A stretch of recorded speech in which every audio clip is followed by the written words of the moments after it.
एक माँ की कहानी जिसकी बच्ची का रेप हुआ आरजीकर कॉलेज के अंदर 2024 में अगस्त में।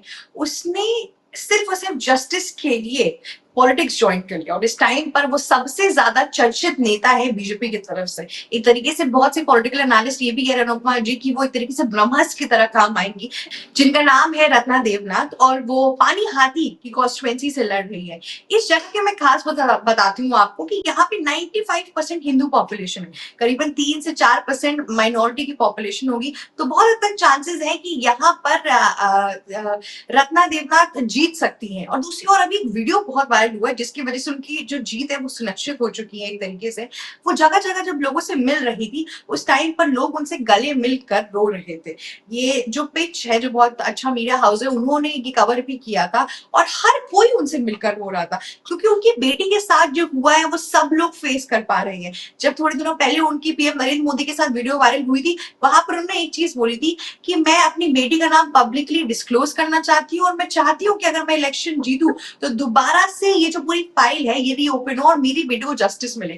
उनका मूल कारण जो पॉलिटिक्स में आने का है वो हमेशा से यही रहा है कि लड़कियों के साथ जो असॉल्ट रेप के केसेस हो रहे हैं बंगाल के अंदर और जो उनकी सिक्योरिटी पे इश्यूज आ रहे हैं उसके खिलाफ उनको एक जंग लड़नी है। इसके वजह से बंगाल के जो लोग हैं उनका समर्थन तो उनको है ही, प्लस पानी हाटी के लोगों का पूरा एक सिंपैथी भी उनके साथ है। लेकिन दूसरी ओर हमने जो इंटरव्यूज और जगह से सुने और देखे हैं, बहुत से मीडिया हाउसेस ये भी कह रहे हैं कि अमित शाह और बहुत से लीडर्स अभी भी श्योर नहीं है कि रत्ना देवनाथ ही जीतेंगी। लेकिन जिस हिसाब से पब्लिक ओपिनियन हम देख रहे हैं उसमें तो श्योरिटी आ रही है कि क्या पता वो जीत सकती है। और उनके जो ओपोनेंट में लोग हैं वो आज सच उतना इम्पैक्ट नहीं लेकर आ पा रहे और उनके साथ एक लैंग्वेज बैरियर वाली इशू भी आ रही है। वो सिर्फ और सिर्फ बंगाली जानती है इस टाइम पर, हिंदी एज सच में उतनी वो फ्लुएंट वगैरह नहीं है। तो इसकी वजह से भी दिक्कत अभी देखने को मिल रही है। एज एन ओरेटर वो वहां पे एक लैक कर रही है। पर आप देखते हैं कि जज्बात का गेम जीतता है या फिर कहते हैं ना शो ही बना का गेम जीतता है। आपका क्या कहना है उनकी पूरी शख्सियत पर? देखिए, 2 चीज़ें शिवी, सबसे पहले तो यहाँ पर अगर हम इस सीट की बात करें, पानीहाटी सीट, जहाँ पर रत्ना देवनाथ बीजेपी के प्रत्याशी और काफ़ी ज़्यादा इनकी चर्चा भी हो रही है।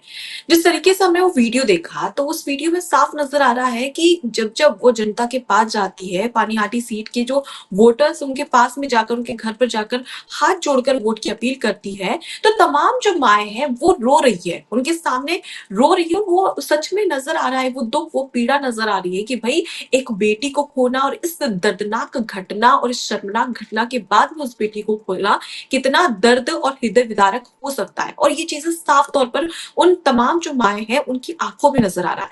ये पूरे भारतवर्ष में हमने ऐसा पहला इलेक्शन और पहली ऐसी सीट देखी है जहां पर कोई प्रत्याशी घर घर पहुंच रहा है और ये कह रहा है कि भैया आप मुझे वोट दीजिए, और वहां पर मतदाता उस प्रत्याशी को देखकर रो रहे हैं। तो ये घटना समझाती है और ये बताती है कि भाई जो जो आर्जिकल मेडिकल कॉलेज में ट्रेनी डॉक्टर के साथ रत्ना देवनाथ की बेटी के साथ में हुआ, वो कितना ज्यादा शर्मनाक था। और उस समय एक महिला मुख्यमंत्री थी, लेकिन उसके बावजूद भी इतना समय लग गया उसे न्याय मिलने में, और वो भी न्याय पूरी तरीके से नहीं मिला। और यही वजह है कि रत्ना देवनाथ राजनीति में आई। उन्होंने खुद, मैंने उनका एक इंटरव्यू सुना था जिसमें रत्ना देवनाथ ने बोला था कि मैं कभी भी राजनीति में नहीं आना चाहती थी, मैं तो इसके बारे में कुछ जानती भी नहीं हूँ, लेकिन मुझे मजबूरन राजनीति में आना पड़ा। क्यों? क्योंकि एक बेटी जिसे इतने गंदे तरीके से, क्रूरता के साथ में उसे मार दिया जाता है, उसके साथ में रेप किया जाता है, तो उसे पूरी तरीके से न्याय दिलाने के लिए, जस्टिस दिलाने के लिए मैं राजनीति में आई हूँ। तो ये पूरा घटनाक्रम अभी तक हमें देखने को मिला। अब इसमें सबसे बड़ी बात है कि आपने 2 चीजें इसमें जिक्र की। देखिए, एक तरफ बीजेपी प्रत्याशी के लिए भावनात्मक चुनावी लड़ाई है, तो दूसरी तरफ एक मजबूत पकड़ जो टीएमसी की है। पानीहाटी सीट जिस पर टीएमसी लंबे समय से राज कर रही है 2011 से। अब आपने एक बात का जिक्र किया कि भाई बीजेपी इस बात को लेकर श्योर नहीं है कि वो इस सीट से चुनाव जीत सकती है या नहीं, और कई मीडिया में जब इंटरव्यूज भी हो रहे थे और कई रिपोर्ट सामने आई थी जिसमें ये बात कही जा रही थी कि बीजेपी इस सीट को लेकर श्योर नहीं है। अब इसके पीछे की क्या वजह है ये हम आपको बता देते हैं। 2024 में जब लोकसभा चुनाव हुआ तो पानीहाटी सीट यही सीट है जहां पर टीएमसी के जो प्रत्याशी है उसे 49% से ज्यादा वोट मिलते हैं इस सीट पर, इस क्षेत्र में। तो वहीं पर बीजेपी के जो प्रत्याशी है, यानी कि बीजेपी को इसी क्षेत्र में करीब 35% के आसपास ही वोट मिलते हैं। तो इससे समझ में आता है कि कि टीएमसी की स्थानीय पकड़ इस क्षेत्र में काफी ज्यादा मजबूत है और यही बात है कि बीजेपी यहाँ से जीत को लेकर श्योर नहीं है। लेकिन दूसरी तरफ अगर भावनात्मक की बात करें तो भावनात्मक लड़ाई तो है यहाँ पर एक माँ की, और अगर वोटर्स उस माँ की फीलिंग को, उन भावनाओं को समझते हैं तो जरूर जो रत्ना देवनाथ है उन्हें वोट करेंगे। अब यहाँ पर एक और चीज है कि 2011 से यहाँ पर टीएमसी का राज था, एक छत्र राज चल रहा था।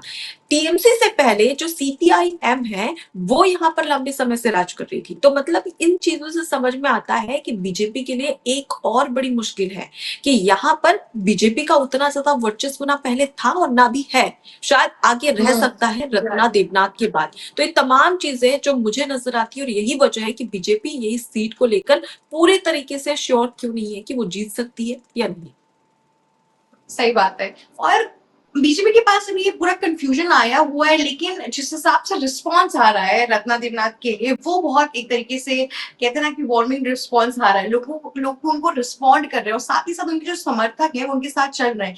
मुझे याद है बिहार के अंदर ऐसे ही मैथिली ने भी एंट्री की थी और उनकी जस्ट बिकॉज उनका व्यवहार बहुत अच्छा था इस वजह से उनको एक एडवांटेज मिल गया था और उनको वोट बहुत हद तक मिला था। यहाँ पर एक जो सिंपैथी है लोगों की वो इनके साथ है और लोगों के अंदर ये भी आ रहा है क्योंकि सिंस बहुत टाइम से वेस्ट बंगाल के अंदर अगर आप देखेंगे तो विमेन इश्यूज बहुत ज्यादा बढ़ गए हैं और इसके लिए अगर कोई ऐसी कैंडिडेट आएगी जो सिर्फ और सिर्फ अपनी ही बेटे की रेप केसेस नहीं पर उसके अलावा जितने भी रेप केसेस बंगाल में हुए उन सब चीजों पे काम करेगी तो एक बहुत बड़ा इफेक्ट आएगा। और बंगाल के अंदर औरतों को मनाना बहुत जरूरी है अनुपमा जी, जहां जहां औरतें मनी वहां वहां इलेक्शन उनके हाथों में गया। इसीलिए ममता बनर्जी अपने तीनों टेन्योर के अंदर 15 साल के अंदर उन्होंने मैक्सिमम ऑफ द टाइम महिलाओं को मेजर अपने इलेक्शन मैनिफेस्टो में रखा है।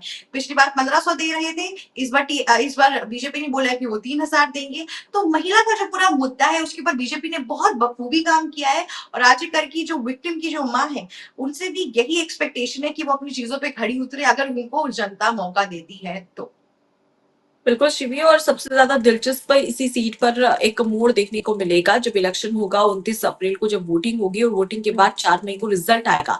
तो पश्चिम बंगाल पर तो सबकी नजर रहेगी, उसके साथ ही साथ भवानीपुर पर भी सबकी नजर रहेगी। लेकिन ये एक वो सीट है, पानीहाटी सीट, जिस पर सबकी नजर रहने वाली है। और अब ऐसे में देखने वाली बात होगी कि यहाँ पर रिजल्ट क्या होगा। और कहीं ना कहीं अगर यहाँ पर रिजल्ट बीजेपी प्रत्याशी के पक्ष में जाता है, रत्ना देवनाथ के पक्ष में जाता है, तो ये कहा जा सकता है कि एक जवाब दिया है जनता ने कि अगर एक मुख्यमंत्री बतौर मुख्यमंत्री रहते हुए, बतौर महिला मुख्यमंत्री रहते हुए महिला सुरक्षा को लेकर अगर इतनी ज्यादा कोताही नहीं बरत रही है तो उससे साफ है कि भाई वो इस पूरे मुद्दे को लेकर सीरियस नहीं है। और वो सीरियसनेस अगर नहीं नजर आती है तो कहीं ना कहीं जनता भी इस बात को समझती है और यही वजह है कि आने वाले समय में लगातार तमाम जो मतदाता है वो इस पूरी घटना को लेकर आक्रोश भी नजर आते हैं। बहरहाल देखने वाली बात है कि जो ये पूरी सीट है, पानीहाटी सीट, उस पर जनता क्या फैसला लेती है। एबीसी हिंदी न्यूज, आज ही जुड़िए हर खबर के साथ।